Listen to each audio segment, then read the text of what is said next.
speaker for today brings us into the world of science, discovery, and imagination. He is a former NASA scientist, entrepreneur, inventor, and currently a professor at IIT Jodhpur. His work explores how we can see the unseen and challenges how we understand the world around us. Please welcome Dr. Yogeshwar Nath Mishra.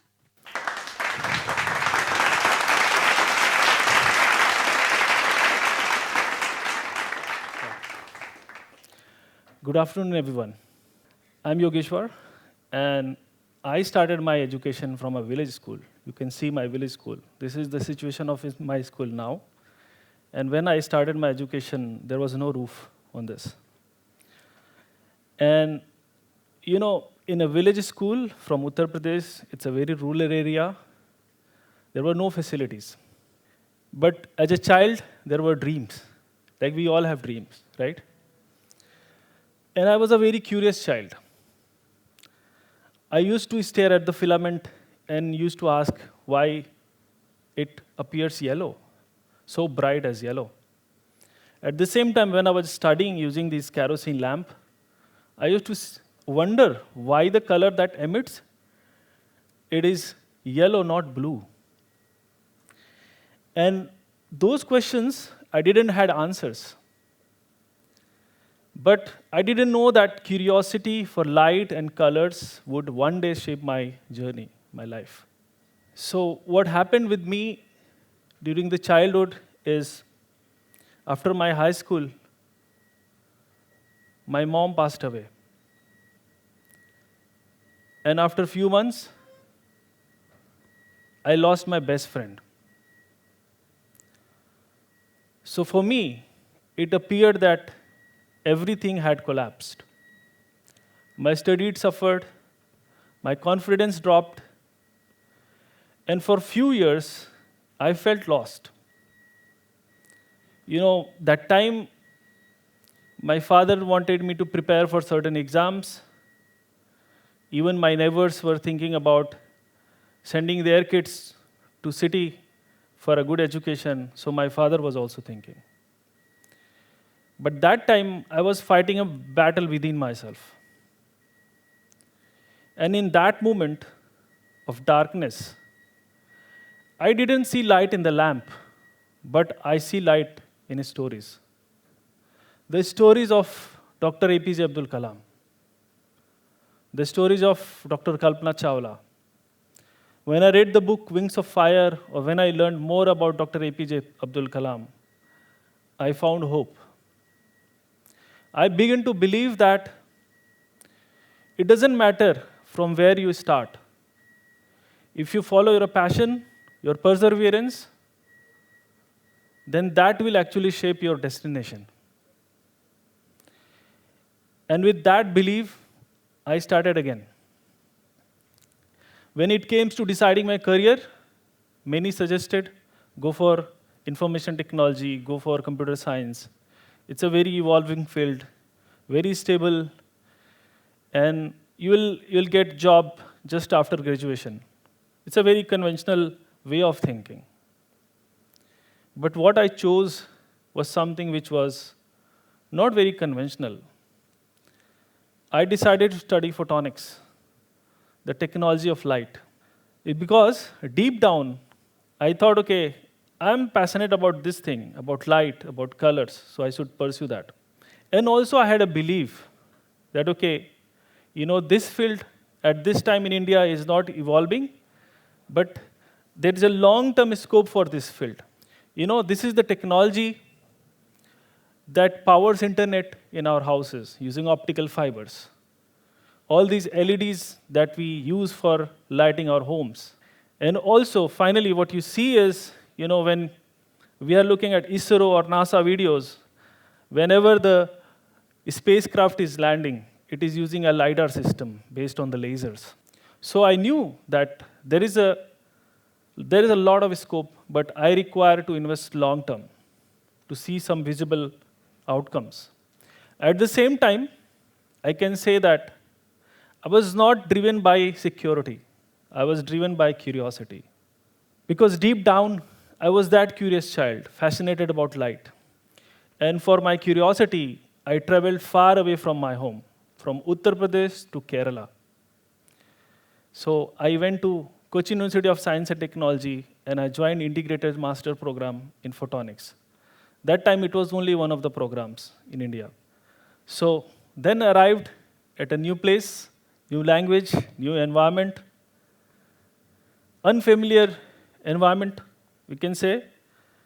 It was not easy, but I found something incredible, great teachers. In this audience, there might be great teachers also who always inspire us. Those mentors not only taught me subjects, but they also told me how to think, how to become better, how to learn. And they gave me an environment that, okay, if I want to go in the lab, they let me be in the lab. So I started staying in the lab longer than going to my room. So curiosity became my fuel. And that paid off.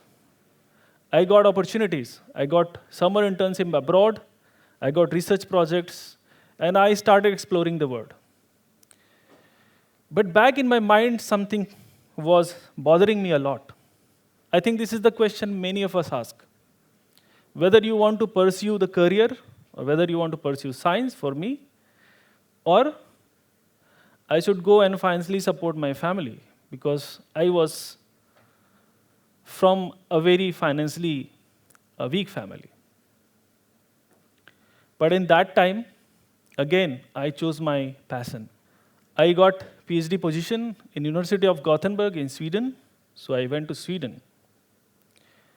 But suddenly I realized, after a few months, I thought this is not the place where I feel that I'm connected or where I'm meant to be.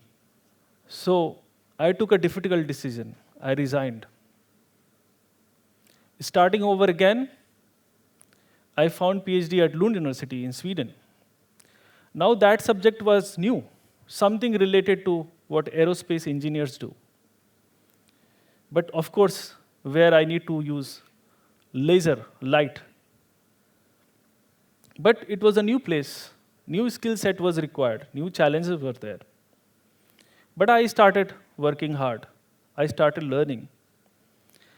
And suddenly, I felt that, okay, now I'm doing better. But that thing actually didn't stay for a long time. What happened due to personal circumstances, situations, I developed depression. And when I went into depression, it felt very uneasy for me, something which was very constant. I couldn't handle it. I lost my confidence. I used to think that probably my heart would stop working. Something would happen to me. I used to smile with my friends, but deep down, I was very scared. I was very alone. But I had learned one thing. I don't need to stop. I need to keep on moving. That's something I had learned.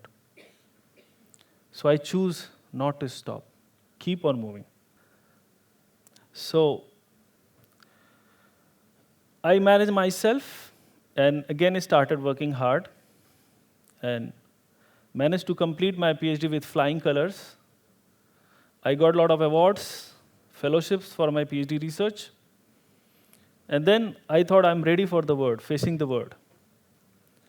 Then I thought, okay, now let's revisit my dream. What was my dream? My dream was of working at NASA one day. You know? So I applied for fellowships at NASA. You know, NASA is a very competitive place. So I got rejected. When I got rejected, it came to me not as I have expected. It was very hard for me to, accept it. I felt very dejected. My confidence dropped. And for the first time, I started believing that, am I good enough after working hard to fulfill my dreams. So I thought, okay, maybe this is not destined for me.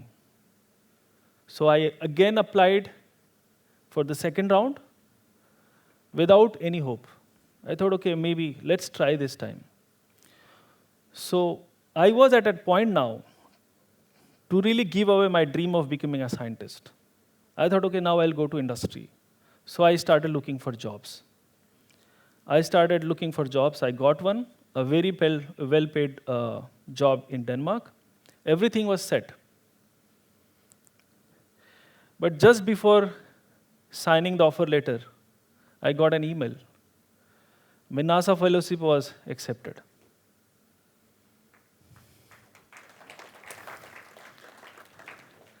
So here arrived the day. One day, I found myself walking in front of this gate. And while I was walking, I was standing there when I saw this logo, Welcome to the Universe. You know, everything seems very silent. Goosebumps, I can still feel the goosebumps.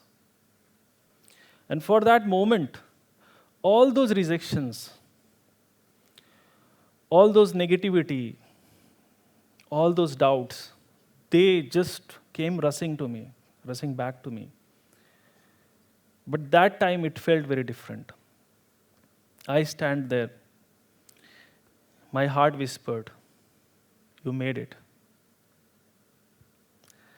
I realized one thing, that dreams come true. Or we say dreams do come true.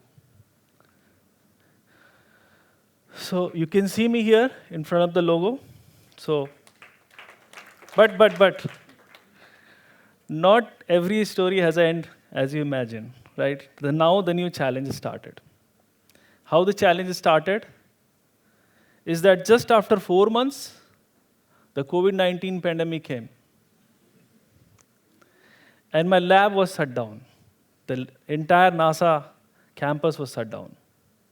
I sat at home for many months thinking about all this negativity, all this uncertainty again came back. You know, I came to do some experiments, but now I'm not even getting access to the lab. What would happen? Again, you know, life had taught me already, be persistent, believe yourself, look for the opportunities. And that's what I did. I contacted a professor at California Institute of Technology, one of the best technology institute in the world. And campus was just 5 minutes away from my apartment. I wrote an email to Professor Lee Hong Wong. He's a very renowned professor in optics, in photonics, and also he's a biomedical scientist. And he believed my vision. He trusted my idea. You know, in life, we find some people who really believe in our ideas. So Lee Hong believed my idea. So I thought, okay, this is the opportunity now I have got. I need to catch this opportunity. Lee Hong was a biomedical scientist. During my PhD, I was working on rockets, combustion, all these things. But yes, he used to use laser technology. He used to look at the smallest objects using ultrafast cameras. So there I got few problems, or few problems to solve. One of the problems which I got from IIC Bangalore, was that formation of soot particle. You see here, when we are putting a rod in front of the candle, what you see is that there is a deposition of soot. And these are very small nanoparticles. When you're looking in your car, it produces a lot of emissions, so it leads to the global warming. Also, you can see the formation of very foggy day. It's a very, harmful for our health also. Lung cancer, all these things. The funny thing is that scientists has not yet been able to understand how the soot formation happens. How these gas molecules get transformed into solid and it forms this black carbon. Why?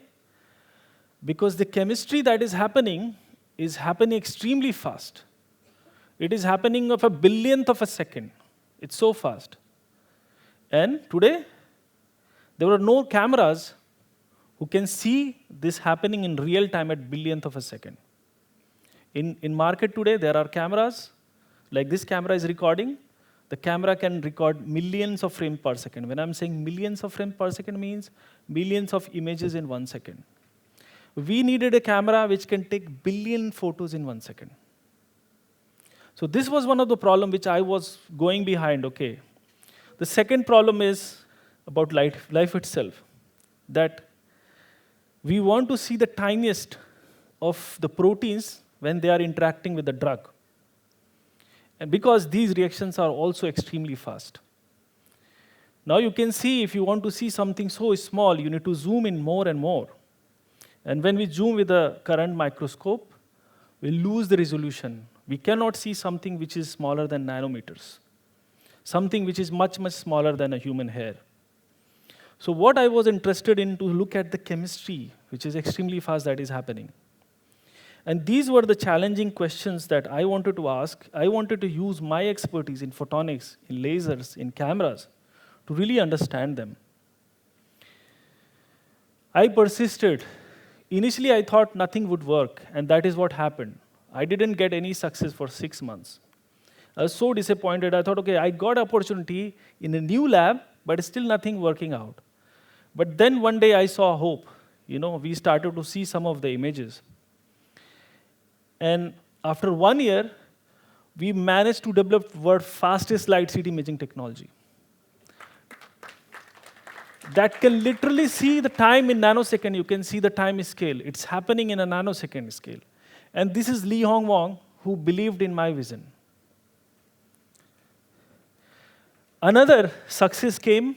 We managed to develop the world's fastest light CT imaging microscope, which can see the tiniest molecules in real time. So then we got this breakthrough everywhere, getting reported in on Swedish National Radio in Germany, because I had collaborators in US newspapers. And also I got a lot of coverage on Logical India, and there are other papers. Also, this was covered by Hindu recently, the work on microscope, and also on Better India, then at Caltech also, and India Today. So what I want to summarize from my journey, what I would like to give you a takeaway message, what I really understood is, in my journey, innovation was never a straight path, like many of you. But it was built through resilience. Many of us are very resilient and strengthened through the collaboration. Because, of course, I was good enough, but I had mentors who really believed in my idea, right? The right mentors, the right collaborators who believed in a shared vision. And the courage to ask for help. I had a courage to ask for help of Li Hong Wang. Otherwise, I would have been sitting at home, and probably I would have done something at NASA campus for sure, because the campus reopened again after a few months. And also, it is important to ask right questions. So the takeaway is, I often think, what would have happened if I had not followed my curiosity, my passion? What if I had never sent that one email to Professor Li Hong Wang? What if I had never found those people who really believed in me, mentors, colleagues, friends, family, when I didn't believe in myself? So I feel that I was very lucky that I was surrounded by these people. So I would like to tell you a summary that you need to follow your curiosity. You need to trust your journey. And most importantly, don't give up on yourself. Because the powerful message, what I found, sometimes the smallest decision to keep going becomes the most powerful decisions of your life. So finally, I would like to say one thing is that it doesn't matter how your beginning is. It doesn't define you. Neither if you have failed, it doesn't define your limit. It doesn't set, your limit. You will fail, but you will learn. And third thing, that if you look at setbacks, means there are greater opportunity for you waiting there. So with this, I would like to quote my idol, Dr. APJ Abdul Kalam. Man needs difficulties in life because they are necessary to enjoy success. Dreams transform into thoughts, and thoughts result in action. Thank you very much.